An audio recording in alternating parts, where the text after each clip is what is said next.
Good afternoon, praise the Lord, नमस्कार, सत श्री अकाल, आदाब, जय प्रभु यीशु मसीह की। आज का वचन पुराना नियम डैनियल नाम करके पुस्तक है। इसमें से मैं आपको परमेश्वर का सत्य वचन पढ़कर सुना रहा हूँ। वचन को ध्यान से सुने और आमीन के साथ वचन को ग्रहण करें। और विशेष करके मैं उन लोगों से कहना चाहता हूँ जिन्होंने आज तक बाइबल पढ़ा नहीं, सुना नहीं, कभी ध्यान नहीं दिया, तो ये आपके लिए विशेष आशीष का कारण होगा आज का वचन। तो अगर आप सुन रहे हैं तो ध्यान से सुने। और ये कहानी नहीं है कोई, ये परमेश्वर का सत्य वचन है। और ये जिसमें लिखी हुई बातें जो मैं आपको सुना रहा हूँ ये बिल्कुल सत्य है। चलिए आप वीडियो पहले देखिए, फिर आपको सब कुछ जानकारी मिल जाएगी। तो मैं फिर से कह रहा हूँ, वचन को ध्यान से सुने और लास्ट में आमीन के साथ वचन को ग्रहण करें। आमीन में होता है तथास्तु, अर्थात ऐसा ही हो।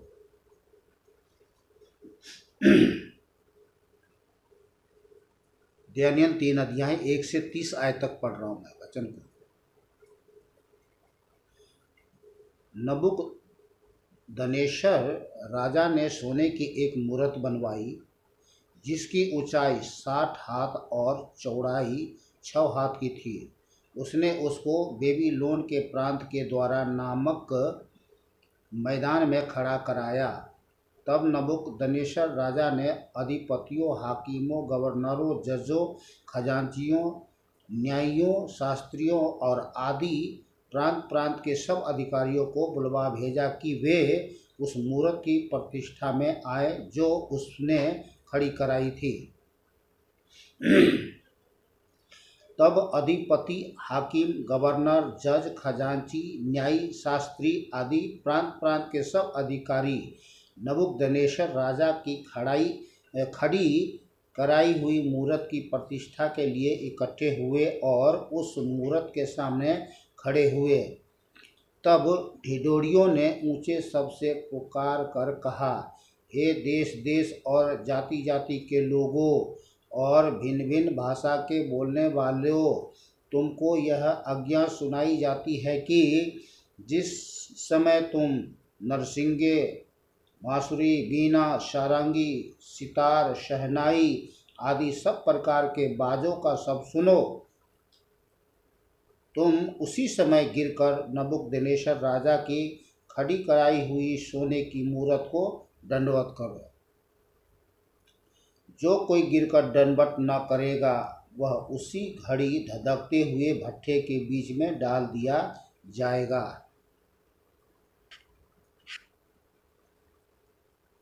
ये देखिए कितने बड़े ऐलान है कि जो कोई गिरकर दंडवत न करेगा वह उसी घड़ी धधकते हुए भट्ठे के बीच में डाल दिया जाएगा। अब ये बहुत बड़ी क्रूरता, बड़ी शासन का एक प्रमाण देखा जा रहा है कि लोगों को जबरदस्ती क्या किया जा रहा है, एक सोने की मूर्ति को बनवा कर उसके सामने में दंडवत करने की प्रेरणा दी जाती है। और वो भी जो सोने की मूर्ति है तो किसका? नबूकदनेस्सर राजा का। इससे प्रमाणित होता है कि नबूकदनेस्सर राजा अपने आप को ईश्वर ठहरा रहा है, और ईश्वर तो है ही नहीं, केवल मात्र परमपिता परमेश्वर ही है जो उनके चरणों में दंडवत की जाती है, उनकी स्तुति, महिमा, बड़ाई, प्रशंसा की जाती है, आराधना की जाती है। पर परमेश्वर की तुलना में वो अपना एक मूर्ति खड़ा करा करके अपनी पूजा करवाना चाहता है, और वो भी लोगों को डरा धमका करके। ये बड़ी विनाशकारी बात है, ये समझने की ज़रूरत है।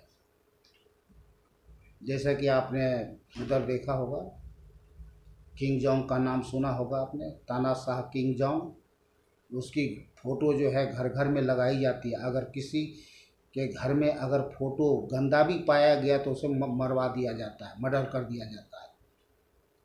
और उस फोटो की पूजा की जाती है। ऐसे ही चाइना में शी जिनपिंग का राज्य है। परमेश्वर का धन्यवाद हो कि चाइना में परमेश्वर के बहुत सारे लोग हैं जो आज जीते अद्वैत परमेश्वर को के बारे में सुना, जाना, समझा, माना। आज लोग समर्पित करके बहुत सारे लोग उद्धार पा रहे हैं। और हाँ, अभी भी जो तानाशाह किंग जोंग है वो वहाँ थोड़ा संभव नहीं है, पर परमेश्वर के लिए सब कुछ संभव है। वहाँ के लोग भी सुन रहे हैं, समझ रहे हैं, जान रहे हैं। ठीक है, उस दुष्ट के डर से, भय से लोग बाल बच्चे वाले लोग हैं सब, तो थोड़ी सी वो करते हैं, लेकिन दिल में ईश्वर का नाम जरूर लेते हैं। उसी ईश्वर को जरूर याद करता है कि हे प्रभु, मेरा भी उद्धार हो, मेरे देश का भी उद्धार हो, और दुष्ट का जो राज्य है, साम्राज्य है, वो नाश हो। तो प्रभु सब कुछ समय से करते हैं और प्रभु सबके सुनते हैं। सारे सृष्टि को किसने बनाया? सर्वशक्तिमान परमपिता परमेश्वर यीशु ने। तो वो तो दयालु है, वो तो दया करता है, वो तो सबको सुनता है। एक टाइम आएगा वहाँ भी उद्धार के सब उद्धार वहाँ भी पाएंगे। अब क्रूर शासन किंग जोंग या नबूकदनेस्सर जैसे बहुत ऐसे देश है जिसका नकल करने की कोशिश की जा रही है, किया जा चुका है, पर कहीं सफल नहीं हुए। हाँ, अभी सफलता में तो वही है किंग जोंग,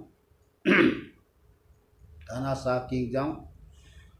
तो अब बाकी देशों में लोकतंत्र है, प्रजातंत्र है, ये तो नहीं चलेगा। सब जगह सभी देश, भाषा भूषा के लोग हैं, सब तरह के लोग हैं और मिल कर के रहते हैं और जीवते देख परमेश्वर के बारे में जानते हैं, मानते हैं, कहते हैं हाँ भाई, only one Jesus Christ, only one God Jesus Christ, और दूसरा कोई नहीं, सब जानते हैं। चलिए मैं आपको आगे पढ़कर सुनाता हूँ वचन को। तो जो कोई गिरकर दंडवत न करेगा वह इसी धधकती हुई भट्ठे के बीच में डाल दिया जाएगा। ये प्राण विनाशक वाली बातें लोगों को दिल दिमाग में डाल गई। लोगों को कब कपी आ गया, क्यों आ गया? कोई कह रहा भाई मैं तो जीवते देव परमेश्वर को जानता हूँ, मानता हूँ, मैं इसके सामने क्यों? ठीक है, देखी जाएगी। चलिए मैं आगे सुनाता हूँ। इस कारण उस समय जो ही सब जाति के लोग, अब देखिए ध्यान करिए, सब जाति के लोग, वहाँ केवल एक ही जाति के लोग नहीं थे, बहुत सारी जाति के लोग थे। तो जो ही सब जाति के लोगों को नरसिंगे, बांसुरी, बीना, सारंगी, सितार, शहनाई आदि सब प्रकार के बाजों का शब्द सुन पड़ा, त्यों ही देश देश और जाति जाति के लोगों और भिन्न भिन्न भाषा बोलने वालों ने गिरकर उन सोने की मूर्त को जो नबूकदनेस्सर ने राजा ने खड़ी कराई थी, दंडवत की। अब बेचारे करते तो क्या करते, थोड़ी देर के लिए। तो अब देश देश के भी लोग रहे थे वहाँ पे, जैसे आज के समय में कौन ऐसा देश नहीं जहाँ अन्य अन्य भिन्न भिन्न देशों के लोग नहीं रहते हैं, तो वहाँ थे। तो दंडवत की। उसी समय कई एक कसदी पुरुष राजा के पास गए और कपट से यहूदियों की चुगली खाई। ध्यान करिए, वे नबूकदनेस्सर राजा से कहने लगे, हे राजा, तू चिरंजीव हो रहे। हे राजा, तूने तो यह आज्ञा दी है कि जो मनुष्य नरसिंगे, बांसुरी, बीना, सारंगी, सितार, शहनाई आदि सब प्रकार के बाजों का शब्द सुने वह गिरकर उस सोने की मूर्त को दंडवत करे, और जो कोई गिरकर दंडवत न करे वह धधकते हुए भट्टे के बीच में डाल दिया जाए। देख, शद्रक, मेशक और अबेदनगो नामक कुछ यहूदी पुरुष है जिन्हें तूने बेबीलोन के प्रांत के कार्यों के ऊपर नियुक्त किया है। उन पुरुषों ने हे राजा तेरी आज्ञा कुछ न चिंता की। वे तेरे देवता की उपासना नहीं करते और जो सोने की मूर्त तूने खड़ी कराई है उसको दंडवत नहीं करते। तब नबूकदनेस्सर ने रोष और जलजलाहट में आकर आज्ञा दी कि शद्रक, मेशक और अबेदनगो को लाओ। तब वे पुरुष राजा के सामने हाजिर किए गए। नबूकदनेस्सर ने उनसे पूछा, हे शद्रक, मेशक और अबेदनगो, तुम लोग जो मेरे देवता की उपासना नहीं करते और मेरी खड़ी कराई हुई सोने की मूर्त को दंडवत नहीं करते, तो क्या तुम जानबूझकर ऐसा करते हो? यदि तुम अभी तैयार हो कि जब नरसिंगे और बांसुरी, बीना, सारंगी, सितार, शहनाई आदि सब प्रकार के बाजों का शब्द सुनो और उसी क्षण गिरकर मेरी बनाई हुई मूर्त को दंडवत करो तो बचोगे, और यदि तुम दंडवत न करो तो उसी घड़ी धधकते हुए भट्ठे के बीच में डाले जाओगे। फिर ऐसा कौन देवता है जो तुमको मेरे हाथ से छुड़ा सके? ये चैलेंज कर रहा वो, मतलब तुम्हें कोई छुड़ा नहीं सकता, कोई तुम्हें बचा सकता, मैं तुझे धधकते हुए भट्टी में डाल दूंगा, नहीं तो तुम ऐसा कर।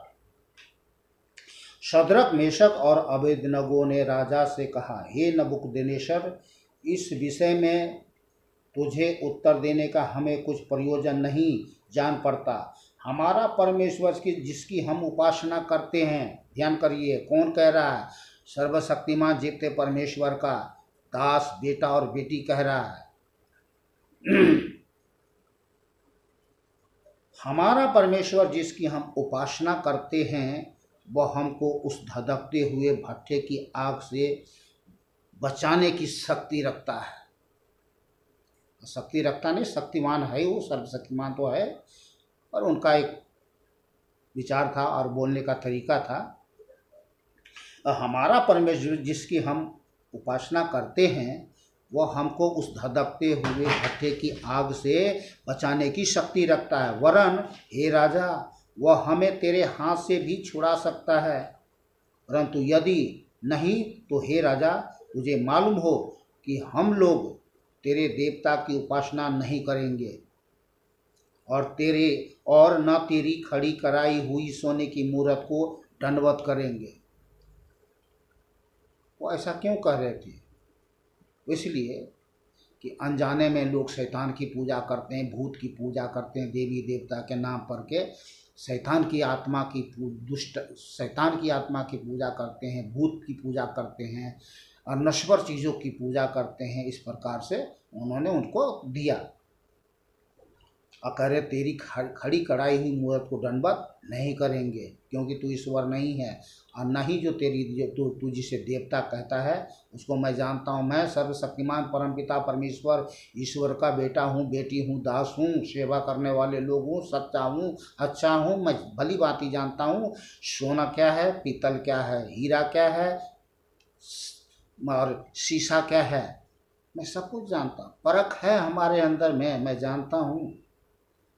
तो कह रहे हैं